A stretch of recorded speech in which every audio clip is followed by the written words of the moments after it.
conversar com meu amigo Marco Antônio Villa, escritor, jornalista, comentarista e muitas coisas mais. Diga aí, rapaz, como vai você? Tudo bem? Começa dando risada assim que eu gosto. Grande amigo Mário e todos os amigos da Bahia, um grande abraço a todos vocês, sempre acompanho. Eu digo que numa existência anterior eu nasci na Bahia, viu? E na próxima espero voltar a nascer na Bahia.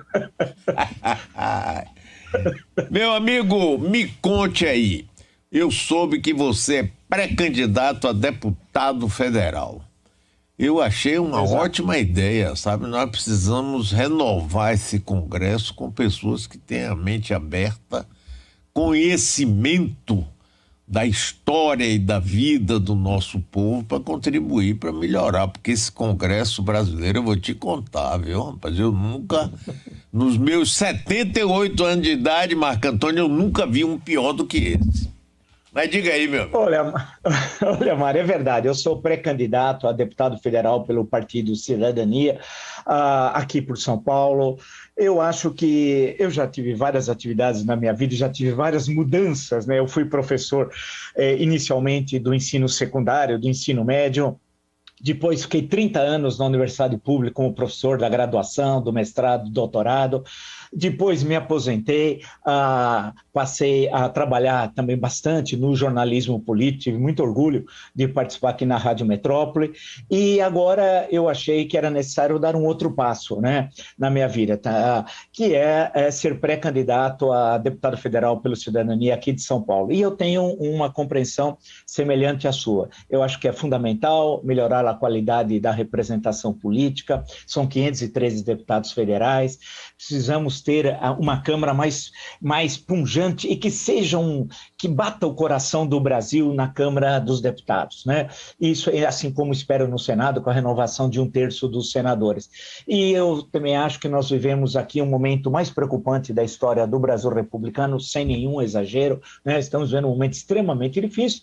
Eu quero, claro, dar também a minha colaboração nessa discussão sobre os problemas e as possíveis, e vamos encontrar soluções para esse difícil momento que o Brasil vive. Sei que não é uma tarefa fácil, mas estou muito animado, com muita disposição, e vamos esperar na hora que poder oficializar a candidatura, entre 20 de julho a 5 de agosto, de acordo com o calendário da Justiça Eleitoral, tem as convenções, aí teremos a campanha mesmo, agosto e setembro, e a eleição no dia 2 de outubro.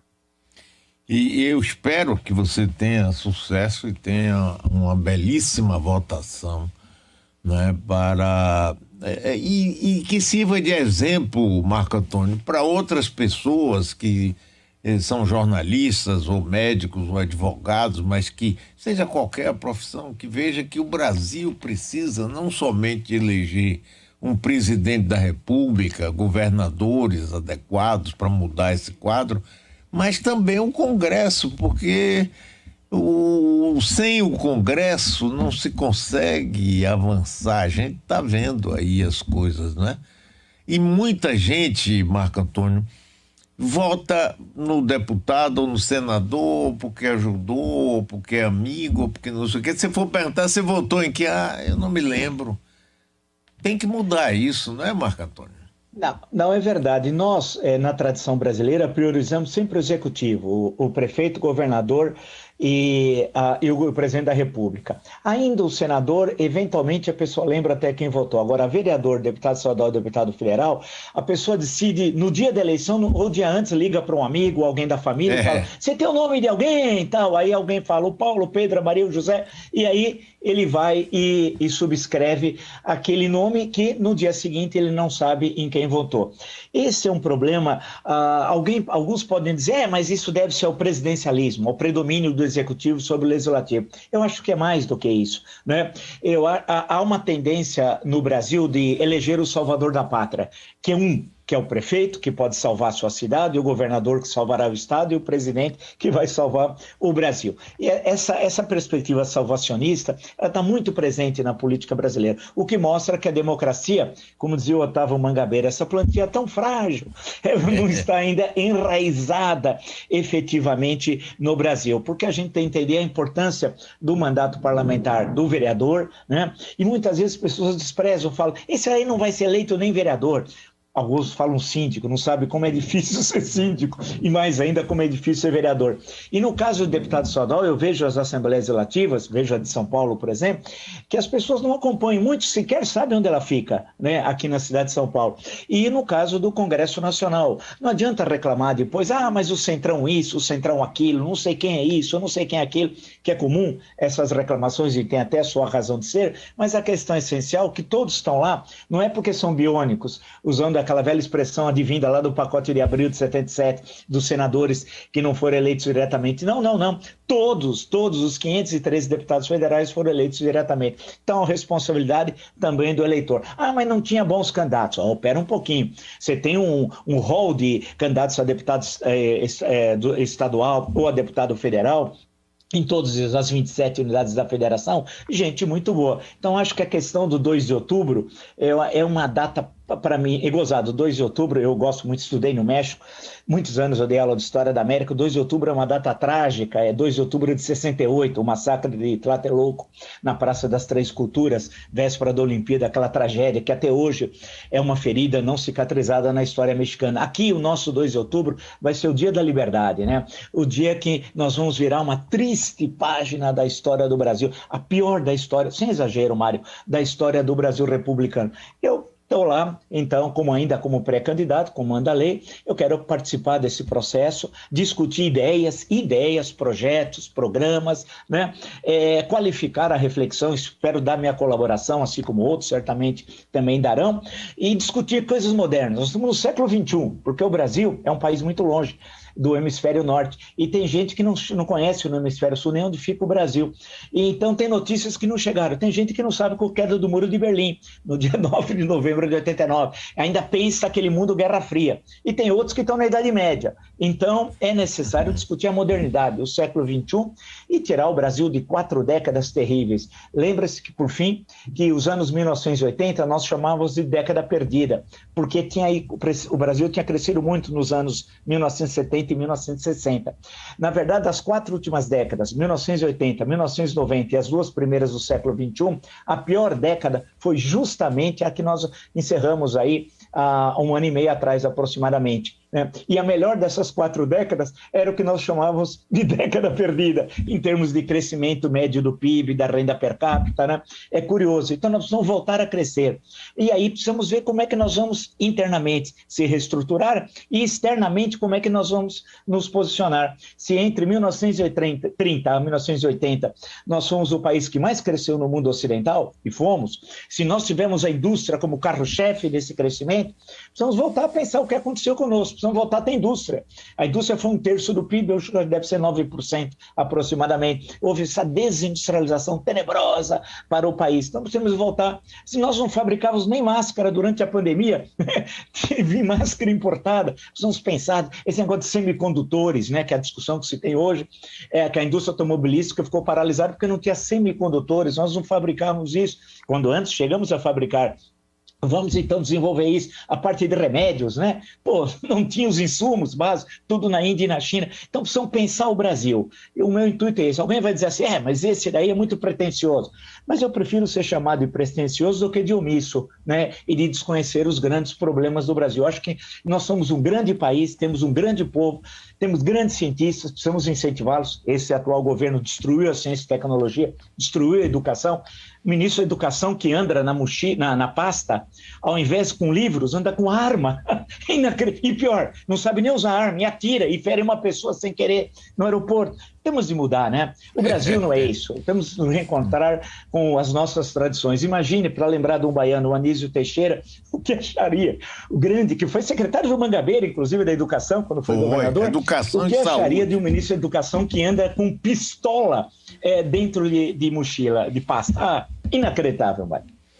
Marco Antônio, há pouco tempo, aí, alguns dias atrás, todo mundo teve acesso aos áudios áudios de julgamentos do Superior Tribunal Militar que comprova a existência de tortura durante o regime militar. O presidente do Superior Tribunal Militar debochou, o próprio vice-presidente da República debocha, os movimentos em torno de Bolsonaro até que pararam um pouco, mas durante muito tempo era aquele negócio, volta do AI-5 com Bolsonaro. Quer dizer, você não teme que a nossa democracia está perigando e que o atual presidente vai fazer tudo possível, se ele sentir ou se ele for derrotado, para virar a mesa? O que é que você acha disso? Olha, a divulgação, você destacou muito bem, Mário, desses áudios, foi através de um colega, trabalhamos 10 anos no mesmo departamento de História, o Carlos Fico, um excelente pesquisador, e que requalificou, inclusive, a pesquisa sobre ditadura militar no Brasil, num ponto muito alto dos seus trabalhos, das suas pesquisas, né?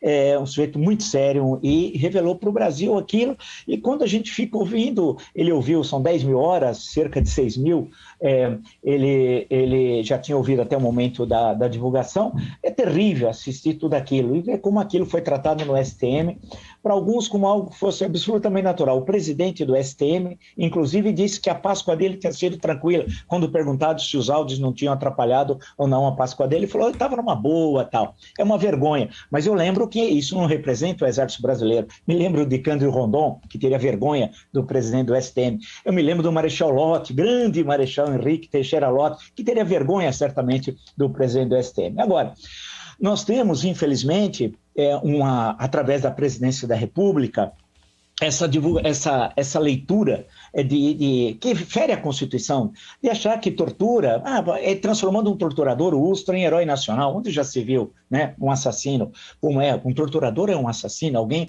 né, que faz tudo aquilo que nós vimos, aquelas coisas tenebrosas. Outro dia, a Melinha Teles, aqui no UOL, eu estava relendo, ela contando toda a história da sua prisão. Então, a questão que se coloca é que existe hoje, dentro do Palácio do Planalto, um presidente da República que conspira contra as instituições, contra a Constituição e ameaça diuturnamente o Estado Democrático de Direito. E agora, nesse ano de 22, a realização das eleições. Se nós disséssemos isso, Mário, há 6 anos atrás, por exemplo, 5 anos, olha, que corre risco uma eleição presidencial, alguém ia dizer, esse sujeito está louco, está doido. Hoje, infelizmente, isso é uma verdade. Ele conspira, ataca o Tribunal Superior Eleitoral, ataca seus componentes, ataca o presidente do TSE, faz ataque, espalha mentiras sobre as urnas eletrônicas. Até hoje não há, e nós estamos falando de 2 décadas, nenhum caso comprovado de violação das urnas eletrônicas. Todos os testes foram realizados, inclusive nessa semana, mais uma simulação de ataque foi feita para testar e não foi encontrado nenhum problema. A resposta que o ministro Fachin, presidente do TSE, deu ao general foi de uma educação e de uma clareza fantástica. E o que me chama a atenção nesse caso, Mário, que o senhor general sequer conseguia colocar, era marcado por teorias da conspiração, as suas perguntas sobre o processo eleitoral, e ele sequer sabia colocar em termos orgânicos, em termos estruturais, as premissas, como diz o documento do TSE, estavam erradas. Ou seja, o general tem problemas cognitivos. Eu fiz licenciatura, fiz bacharelado de História, depois licenciatura, depois fiz mestrado, doutorado. Mas na licenciatura, nós tínhamos a disciplina Psicologia da Aprendizagem, até para tratar desses problemas de aprendizagem. O general não consegue construir perguntas, né? O que mostra que nós precisamos discutir seriamente a promoção de oficiais e o ensino militar no Brasil, porque ele não consegue estruturar o pensamento. Falou em sala escura no TSE, uma sala secreta, uma sala escura, onde eram apurados os votos. Não existe sala escura, como diz o TSE, nem sala secreta. E todas as perguntas já tinham sido respondidas e todas elas não tinham base científica. Então, o presidente está sim usando, o ministro Barroso foi correto ao colocar aí corajoso, está usando as Forças Armadas para conturbar o processo eleitoral, tentando trazê-las para o processo político, algo, Mário, que nós já tínhamos virado essa página em 1985, quando da posse do presidente Sarney, naquele trágico 15 de março, com a doença no dia anterior, né, e a internação do presidente eleito Tancredo Neves. É muito grave. trazer essa instabilidade no momento que o Brasil precisa de um processo eleitoral em que haja discussão de ideias, de programas, de projetos. A gente precisa sair dessa crise, a inflação de alimentos, problema dos combustíveis, né? Temos a queda do salário real, a queda do salário mínimo, um país com uma infraestrutura destruída, o mundo nessa conturbação, que é o 24 de fevereiro, a invasão da Ucrânia, é um corte na história que veio desde a queda do Muro de Berlim, é um outro momento que nós estamos vivendo, desde o 24 de fevereiro. Como é que o Brasil vai se situar? Essas são as questões importantes. E o presidente fica brincando. Hoje, inclusive, Mário, eu entro na agenda presidencial dele. Ele é um mandrião, né? Ele é um mandrião. Além de beócio, é um mandrião. Ele só tem um compromisso à noite. À noite. Quer dizer, numa sexta-feira, todo mundo trabalhando, o mandrião só tem compromisso à noite. Aqui em São Paulo, em Campos do Jordão, um compromisso eleitoral. Quer dizer, é inaceitável, isso nós não podemos aceitar, nós precisamos de ter gente comprometida com o país, né? E é lamentável que nós tenhamos esse presente, produto, claro, de um processo eleitoral transparente e democrático, como foi em 2018, mas atípico. Nada indica que aquele processo, aquele conjunto que levou também, não só ele, mas a pessoas inadequadas para o Congresso Nacional e para muitas das Assembleias Legislativas, isso vai se repetir em 2022. Inclusive, que a preocupação, está valendo as pesquisas agora de manhã, qual que é do eleitor? É saúde, é educação, é o emprego, é a inflação, são essas questões. E para tudo isso, o governo não tem resposta e sequer uma vitrine para mostrar de alguma realização. Meu amigo, muito obrigado. É sempre enorme prazer conversar com você. Boa sorte, sua campanha.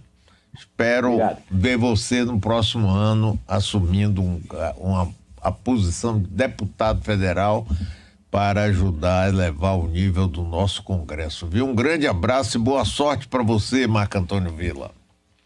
Obrigado, Mário. Agradeço a você, a todos aí da metrópole. E estamos aí começando a pré-candidatura a deputado federal pelo Cidadania aqui de São Paulo. Temos uma longa estrada e, com o maior prazer, sempre estou aqui à disposição para qualquer conversa com você, que é um amigo, e a todos os amigos aí da Bahia. Grande abraço.